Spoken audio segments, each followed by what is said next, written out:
আজ আমরা শুধু একটি ঘোষণাপত্র প্রকাশ করছি না, আজ আমরা ঘোষণা করছি আগামী 5 বছরের বাংলাদেশের পথচিত্র।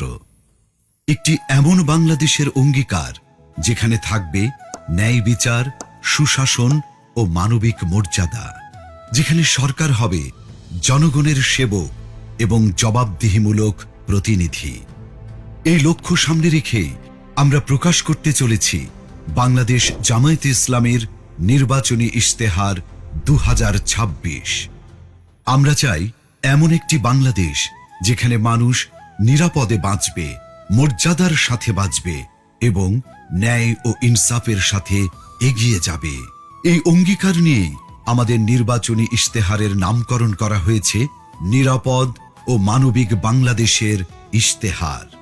আমাদের ইশতেহারটি 10টি মূল বিষয়কে কেন্দ্র করে তৈরি করা হয়েছে।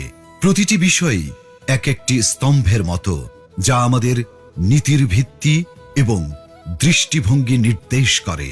আমরা যথাক্রমে রাষ্ট্রের সকল নাগরিকের সাথে সমস্বরে 5টি মৌলিক বিষয়ে হাঁ বলতে চাই, আর তা যথাক্রমে সততা, ঐক্য, ইনসাফ, দক্ষতা ও কর্মসংস্থান। যেভাবে কিছু বিষয়ে আমাদের অবস্থান স্পষ্টভাবে হাঁ এর পক্ষে, ঠিক তেমনি 5টি বিষয়ে আমাদের অবস্থান দ্ব্যর্থহীনভাবে না। আমরা শক্তভাবে না বলতে চাই দুর্নীতি, ফ্যাসিবাদ, আধিপত্যবাদ, বেকারত্ব ও চাঁদাবাজিকে।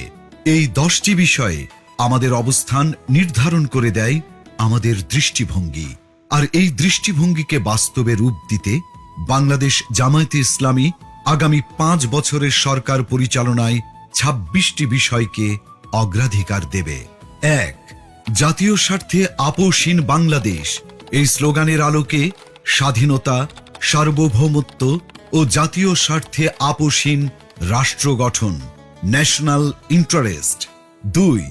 বৈষম্যহীন, ন্যায় ও ইনসাফ ভিত্তিক একটি মানবিক বাংলাদেশ গঠন, সোশিয়াল জাস্টিস। 3. যুবকদের ক্ষমতায়ন এবং রাষ্ট্র পরিচালনায় তাদেরকে প্রাধান্য দেয়া, ইউথ ফার্স্ট। 4. নারীদের জন্য নিরাপদ, মর্যাদাপূর্ণ ও অংশগ্রহণমূলক রাষ্ট্র গঠন। 5. আইন শৃঙ্খলা পরিস্থিতির সার্বিক উন্নয়নের মাধ্যমে মাদক, চাঁদাবাজ ও সন্ত্রাসমুক্ত একটি নিরাপদ রাষ্ট্র বিনির্মাণ। 6. সকল পর্যায়ে সৎ নেতৃত্ব প্রতিষ্ঠা ও প্রাতিষ্ঠানিক সংস্কারের মাধ্যমে দুর্নীতিমুক্ত রাষ্ট্র গঠন। 7. প্রযুক্তি নির্ভর আধুনিক ও স্মার্ট সমাজ গঠন। 8. প্রযুক্তি, ম্যানুফ্যাকচারিং, কৃষি ও শিল্প সহ নানা সেক্টরে ব্যাপক ভিত্তিক কর্মসংস্থান সৃষ্টি, সরকারি চাকুরিতে বিনামূল্যে আবেদন, মেধার ভিত্তিতে নিয়োগ ও সকল ধরনের বৈষম্য দূরীকরণ। 9. ব্যাংক সহ সার্বিক আর্থিক খাতে সংস্কারের মাধ্যমে আস্থা ফিরিয়ে এনে বিনিয়োগ ও ব্যবসা বান্ধব টেকসই ও স্বচ্ছ অর্থনীতি বিনির্মাণ। 10. সমানুপাতিক পিআর পদ্ধতির নির্বাচন সহ সুষ্ঠু নির্বাচনী পরিবেশ তৈরি ও তত্ত্বাবধায়ক সরকার ব্যবস্থা শক্তিশালী করে সুসংহত ও কার্যকর গণতন্ত্র নিশ্চিত করা। 11. বিগত সময়ে রাষ্ট্রীয় পৃষ্ঠপোষকতায় হওয়া খুন, গুম ও বিচার বহির্ভূত হত্যাকাণ্ডের বিচার ও মৌলিক মানবাধিকার নিশ্চিত করা। 12. জুলাই বিপ্লবের ইতিহাস সংরক্ষণ, শহীদ পরিবার, আহত ও পঙ্গুত্ব বরণকারী জুলাই যোদ্ধাদের পুনর্বাসন এবং জুলাই সনদ বাস্তবায়ন করা হবে। 13. কৃষিতে প্রযুক্তির ব্যবহার ও কৃষকদের সহযোগিতা বাড়ানোর মাধ্যমে কৃষিতে বিপ্লব সৃষ্টি করা। 14. 2030 সালের মধ্যে সম্পূর্ণ ভেজাল মুক্ত খাদ্য নিরাপত্তা এবং 3-0 ভিশন, পরিবেশগত অবক্ষয়ের শূন্যতা, বর্জ্যের শূন্যতা এবং বন্যা ঝুঁকির শূন্যতা বাস্তবায়নের মাধ্যমে সবুজ ও পরিচ্ছন্ন বাংলাদেশ গড়া। 15. ক্ষুদ্র ও মাঝারি শিল্পের বিকাশের পাশাপাশি ভারী শিল্প প্রতিষ্ঠা, দেশি বিদেশি বিনিয়োগ বান্ধব পরিবেশ নিশ্চিতের মাধ্যমে ব্যাপক ভিত্তিতে শিল্পায়ন ও কর্মসংস্থান তৈরি। 16. শ্রমিকদের মজুরি ও জীবনযাত্রার মান বৃদ্ধি এবং মানসম্মত কাজের পরিবেশ বিশেষ করে নারীদের নিরাপদ কাজের পরিবেশ সৃষ্টি করা। 17 প্রবাসীদের ভোটাধিকার সহ সকল অধিকার নিশ্চিতকরণ এবং দেশ গঠনে আনুপাতিক ও বাস্তবসম্মত অংশগ্রহণ নিশ্চিত করা। 18 সংখ্যাগুরু সংখ্যালঘু মেজরিটি মাইনরিটি নয়, বরং বাংলাদেশের নাগরিক হিসেবে সকলের নাগরিক অধিকার প্রতিষ্ঠা এবং পিছিয়ে থাকা নাগরিক ও শ্রেণীগোষ্ঠীর জন্য বিশেষ সুবিধা নিশ্চিত করা। 19 আধুনিক ও সার্বজনীন স্বাস্থ্যসেবা প্রদান এবং গরিব ও অসহায় জনগোষ্ঠীর জন্য পর্যায়ক্রমে বিনামূল্যে উন্নত চিকিৎসা নিশ্চিত করা। 20 সমসাময়িক বিশ্বের চাহিদাকে সামনে রেখে শিক্ষা ব্যবস্থার মৌলিক সংস্কার এবং পর্যায়ক্রমে বিনামূল্যে শিক্ষা নিশ্চিত করা। 21 দ্রব্যমূল্য ক্রয় ক্ষমতার মধ্যে রেখে স্থিতিশীলতা নিশ্চিত করা এবং অন্যান্য মৌলিক চাহিদার পূর্ণ সংস্থানের নিশ্চয়তা। 22 যাতায়াত ব্যবস্থাকে ঢেলে সাজানো এবং রাজধানীর সাথে দেশের বিভাগীয় শহরগুলোর সড়ক রেলপথের দূরত্ব পর্যায়ক্রমে 2 থেকে 3 ঘন্টায় নামিয়ে আনা, দেশের আঞ্চলিক যোগাযোগ ও ঢাকার অভ্যন্তরীণ যাতায়াত ব্যবস্থায় মৌলিক পরিবর্তন আনা। 23 নিম্ন ও মধ্যবিত্ত পরিবারের জন্য স্বল্প মূল্যে আবাসন নিশ্চিত করা। 24 ফ্যাসিবাদী ব্যবস্থার পূর্ণ বিলাপে চলমান বিচার ও সংস্কার কার্যক্রমকে অব্যাহত রেখে বাংলাদেশে ফ্যাসিবাদ ব্যবস্থার পুনর্জন্ম রোধ করা। 25 সার্বজনীন সামাজিক নিরাপত্তা ব্যবস্থা চালু করার মাধ্যমে নিরাপদ কর্মজীবন ও পর্যায়ক্রমে সকল নাগরিকদের আন্তর্জাতিক মানের সামাজিক নিরাপত্তা নিশ্চিত করা। 26 সকল পর্যায়ে স্বচ্ছতা ও জবাবদিহিতার মাধ্যমে সুশাসন নিশ্চিত করে একটি সুখী ও সমৃদ্ধ কল্যাণ রাষ্ট্র প্রতিষ্ঠা। বিষয়ভিত্তিক স্পষ্ট দিক নির্দেশনা দিতে আমরা আমাদের নির্বাচনী ইশতেহারকে 8টি প্রধান ভাগে বিভক্ত করেছি। প্রতিটি ভাগ তৈরি করা হয়েছে দেশের বাস্তবতা, জনগণের চাহিদা এবং আগামীর সম্ভাবনাকে সামনে রেখে। এই 8টি ভাগ হল: 1 জুলাই বিপ্লবের আকাঙ্ক্ষায় একটি বৈষম্যহীন, শক্তিশালী ও মানবিক বাংলাদেশ। 2 আত্মনির্ভরতার পথে নিজ পায়ে দাঁড়ানোর প্রত্যয়। 3 টেকসই অর্থনৈতিক উন্নয়ন ও ব্যাপকভাবে কর্মসংস্থান সৃষ্টি। 4 স্বনির্ভর কৃষি ও প্রকৃতির স্বাভাবিক বিকাশের মাধ্যমে পরিবেশ বান্ধব উন্নয়ন। 5 মানব সম্পদ উন্নয়ন ও জনগণের মৌলিক জীবন মানের উন্নয়ন। 6 সমন্বিত অবকাঠামোগত উন্নয়ন। 7 যুবকদের নেতৃত্বে প্রযুক্তি বিপ্লব ও সমৃদ্ধ বাংলাদেশ। 8 সবার জন্য অন্তর্ভুক্তিমূলক রাষ্ট্র। এই 8টি ভাগের মধ্য থেকেই নির্বাচিত করা হয়েছে ইশতেহারের কিছু মূল ও অগ্রাধিকারমূলক বিষয়, যা আমরা বিস্তারিতভাবে আপনাদের সামনে তুলে ধরব।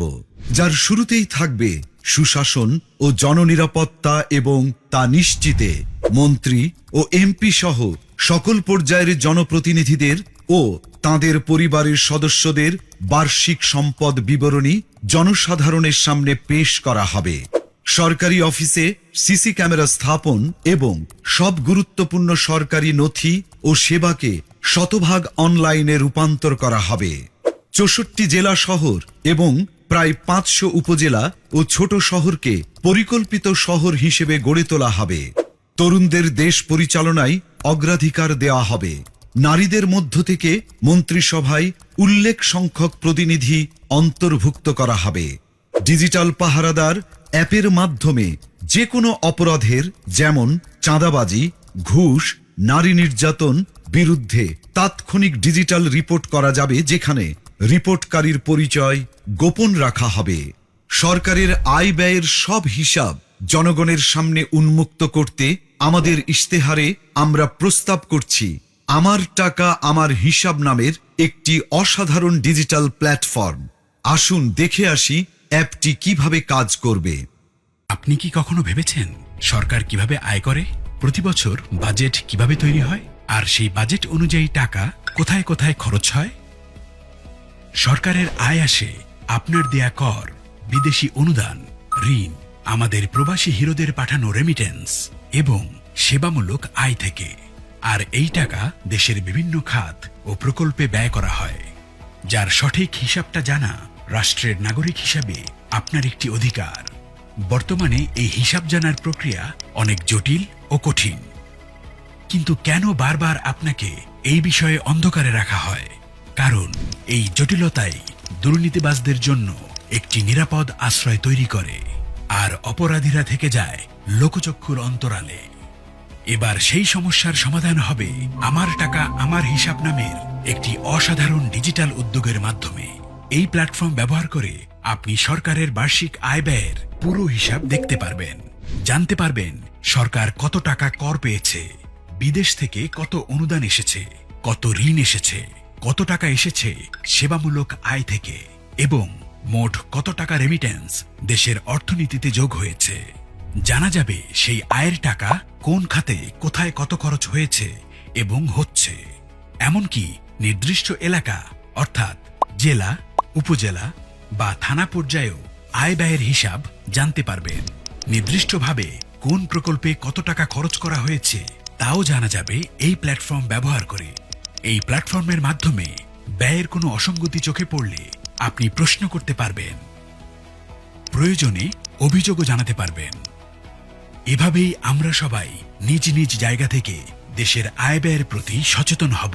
দেশের আর জনগণের কাছে সরকারের স্বচ্ছতা ও জবাবদিহিতা নিশ্চিত করতে পারব।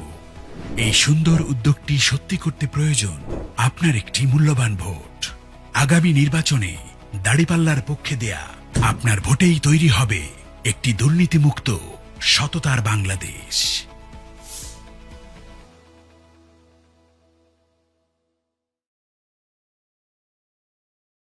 এর পাশাপাশি জননিরাপত্তা নিশ্চিত করার লক্ষ্যে চাঁদাবাজি, দুর্নীতি, সন্ত্রাস ও সামাজিক অপরাধ দমনে আমরা নিয়ে এসেছি ডিজিটাল পাহারাদার অ্যাপ। আসুন এখন অ্যাপটি সম্পর্কে আমরা বিস্তারিত জেনে আসি। প্লে স্টোর বা অ্যাপ স্টোর থেকে ডিজিটাল পাহারাদার অ্যাপটি ডাউনলোড করুন। আপনার ফোন নাম্বার দিয়ে রেজিস্ট্রেশন করুন। 6 সংখ্যার গোপন পিনটি সেট করুন। কোন ধরনের অভিযোগ দিতে চান তা সিলেক্ট করুন। অভিযোগের প্রমাণ সংযুক্ত করার জন্য ছবি, ভিডিও, অডিও রেকর্ড করুন অথবা মেসেজ টাইপ করুন। অভিযোগটি পূর্বে রেকর্ড করা থাকলে ছবি, ভিডিও, অডিও আপলোড করুন। আমি উপরের শর্তাবলী পড়েছি, এই লেখাটিতে টিক মার্ক দিন, তারপর জমা দিন বাটনে ক্লিক করুন। অভিযোগের 24 ঘন্টার ভেতরে দ্রুততম সময়ে ব্যবস্থা গ্রহণ করা হবে। আপনার অভিযোগটির অগ্রগতি অ্যাপটির মাধ্যমে ট্র্যাক করতে পারবেন। অভিযোগটির সর্বশেষ তথ্য আপনাকে SMS এর মাধ্যমে জানানো হবে। চাঁদাবাজি এর পাশাপাশি দুর্নীতি, ঘুষ, মাদক, সন্ত্রাস, বুলিং বা ইফটিজিং ও অপহরণ সংক্রান্ত অভিযোগ দিতেও অ্যাপটি ব্যবহার করতে পারবেন। অভিযোগকারীর নিরাপত্তা নিশ্চিত করার জন্য পরিচয় গোপন রাখা হবে।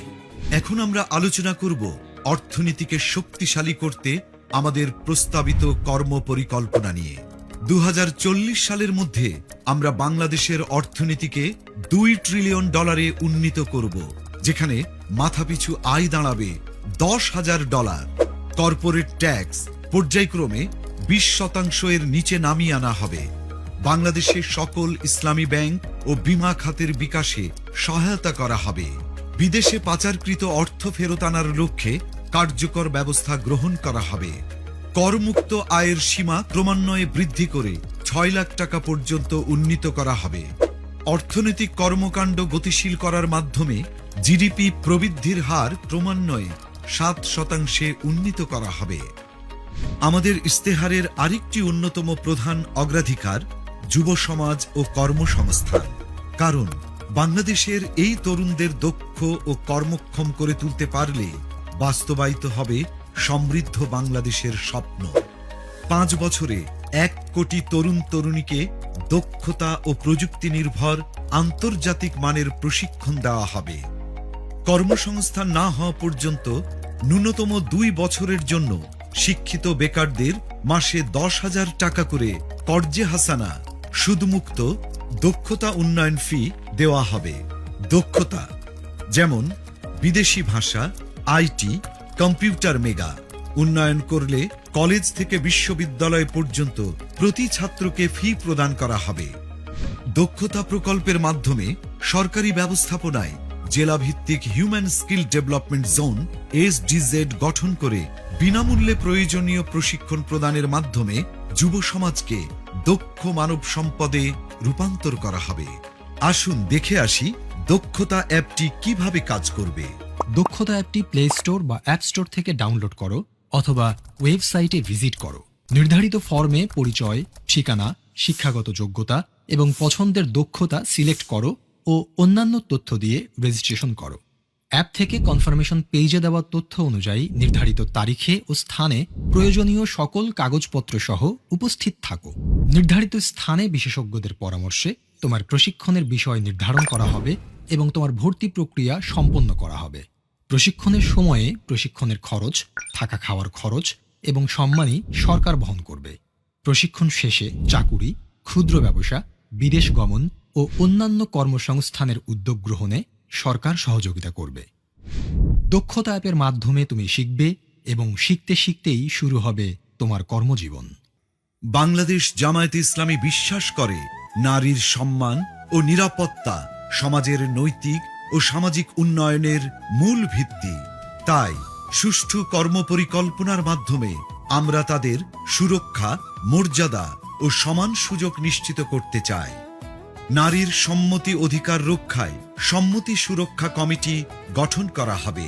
নির্যাতিত নারীর সকল প্রকার আইনি, মানসিক, আর্থিক সহায়তার জন্য প্রতিটি জেলা সদর হাসপাতালে ওয়ান স্টপ ক্রাইসিস সেন্টার স্থাপন করা হবে। কর্মক্ষেত্রে ডে কেয়ার সেন্টার উল্লেখযোগ্য পরিমাণে বাড়ানো হবে। নারী চলবে নির্ভয়ে লক্ষ্য বাস্তবায়নে 1. নারীদের জন্য আলাদা বাস সার্ভিস পিক আওয়ারে। 2. গণপরিবহনে সিসি ক্যামেরা স্থাপন। 3. মেট্রো রেলে আলাদা কম্পার্টমেন্ট চালু। 4. ইমার্জেন্সি কল নম্বর চালু করা। ও 5. নারীর নিরাপত্তায় ইমার্জেন্সি সেল স্থাপন সহ আরও অনেক কিছু। আমার আয়ের সংসার প্রকল্পের মাধ্যমে গ্রামীণ নারীদের কর্মসংস্থানের সুযোগ সৃষ্টি করে স্বাবলম্বী করা হবে। এবার আমরা জানাবো আমাদের আয়ের সংসার প্রকল্পের মাধ্যমে কিভাবে নারীদের স্বাবলম্বী ও উৎপাদনশীল করা হবে। বাংলাদেশের গ্রাম কেবল প্রাকৃতিক সৌন্দর্য, দেশীয় সংস্কৃতি বা আবেগের কেন্দ্রবিন্দু নয়, বরং এটি আমাদের জাতীয় অর্থনীতির অন্যতম প্রধান চালিকা শক্তি। 2022 সালের আদমশুমারি অনুযায়ী বাংলাদেশে 5.5 কোটিরও বেশি নারী গ্রামীণ জীবনযাপন করেন। গ্রাম বাংলার এই বিশাল নারী জনগোষ্ঠী একটি নীরব শক্তি। একবার ভেবে দেখুন তো, যদি তারা নিজেরাই কর্মক্ষম ও উৎপাদনশীল হতো, নিজের আয়ের পথ নিজেই তৈরি করতে পারত, তাহলে এদেশের ভবিষ্যৎ কতটা বদলে যেত। এই অপার সম্ভাবনাকে সত্যি করতেই বাংলাদেশ জামাতে ইসলামী পরিকল্পনা করেছে আমার আয়ের সংসার নামের একটি প্রকল্প। এই প্রকল্পের অধীনে গ্রামীণ নারীদের স্বাবলম্বী করে গড়ে তোলা হবে এবং সম্মানজনক জীবনযাপনে উদ্বুদ্ধ করা হবে। এই প্রকল্পের আওতায় একজন নারীকে আমরা কোনো ভাতা প্রদান করব না, বরং তার দক্ষতা ও পছন্দের উপর ভিত্তি করে প্রস্তুত করব সম্মানজনক কর্মক্ষেত্র। এই প্রকল্পে থাকবে হাতের কাজ ও সেলাই, অনলাইন ফ্রিল্যান্সিং, উঠান কৃষি, হাঁস মুরগির খামার, গবাদি পশুপালন, মাছ চাষ ইত্যাদি। এই প্রকল্পের মাধ্যমে আমরা একজন নারীকে প্রয়োজনীয় কারিগরি প্রশিক্ষণ দেব এবং ব্যবসা শুরুর সকল উপকরণ তুলে দেব তার হাতে। সেই সাথে বছর জুড়ে প্রকল্প পর্যবেক্ষণে নিশ্চিত করব যেন নারীর স্বাবলম্বী হবার এ যাত্রায় কোনো প্রতিবন্ধকতাই বাধা হয়ে দাঁড়াতে না পারে।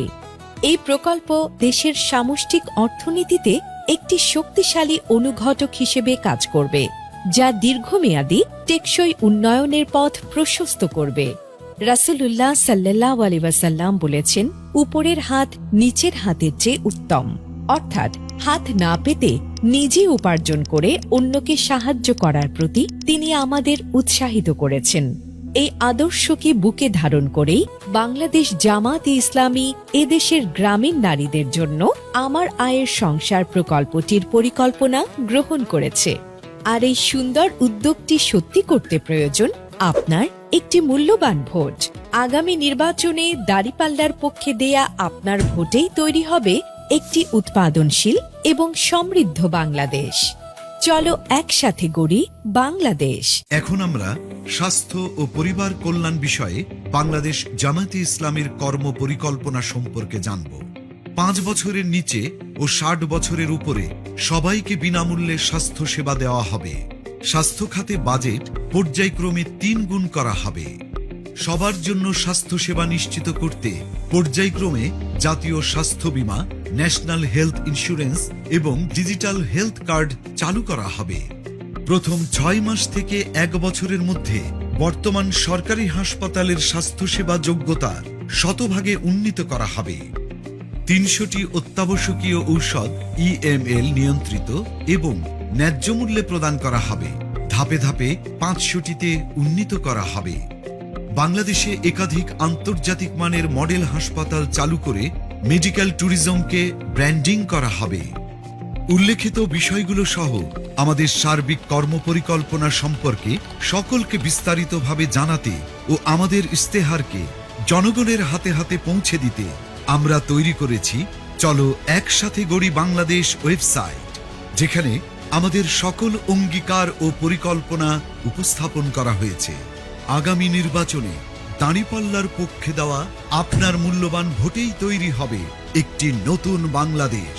চলো একসাথে গড়ি নিরাপদ ও মানবিক বাংলাদেশ।